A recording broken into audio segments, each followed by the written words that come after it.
Excuses, excuses. We all have them. Why do we allow excuses to take over and sabotage our dreams of being healthy and fit, energized and happy? Do we accept the status quo to be comfortable? Maybe too comfortable. We give in to foods that taste good and soothe our frazzled emotions. Are we subconsciously staying in a rut because we accept the status quo and give up on being anything better? In other words, we settle. It is time to say, no more excuses. It is time to claim our new destiny and the life we desire to have for the rest of our lives. As Roberto Hernandez, winner of The Biggest Loser Season 17, passionately stated after a weigh-in, "We are the fattest country in the world, and this is to you, America. If you just get up, if you just get up from that damn couch and walk a little bit, then the next week you're jogging. America, you can do it.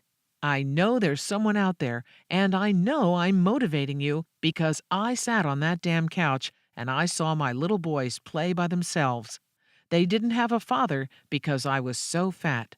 Let's stop doing this to ourselves and work hard."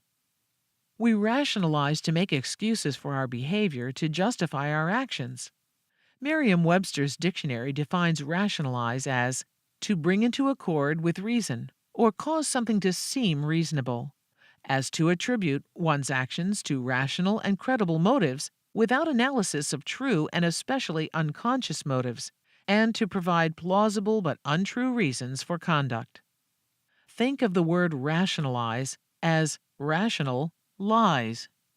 This is what we tell ourselves, reasonable lies to justify our actions, to give ourselves permission to do what we have second thoughts about doing.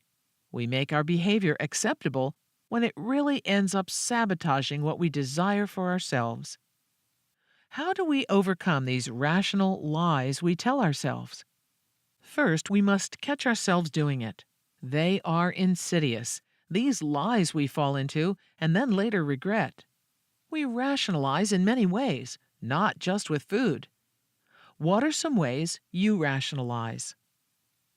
Stop here and think of rationalizations, rational lies you use to make it okay to engage in behavior you know won't be good for you in the long run. Go to page 11 in your journal to record your answers. Rationalization. I haven't had this food in such a long time, I can start back on my eating plan tomorrow. Consequence?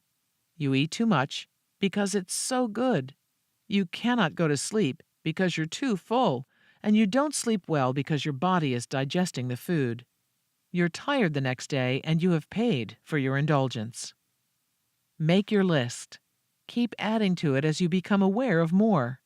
As part of the consequences, you not only face negative physical results, but also negative emotions such as disgust, self-hatred, guilt, and the negative self-talk that goes along with these emotions.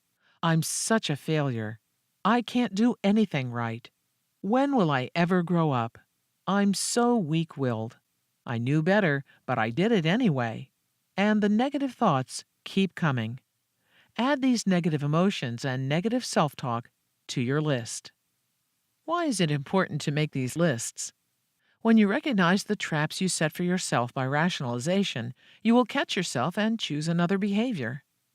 When you're aware of the possible pitfalls, you can pre-plan an exit strategy. Now's the time to identify your rationalizations and consequences you've experienced.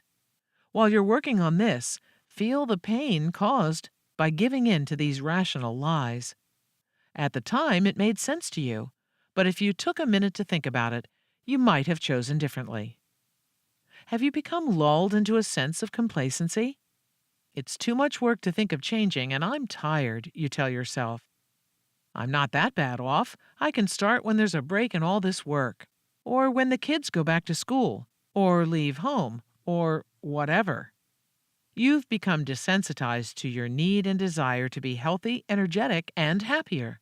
Are you settling for less than your best self?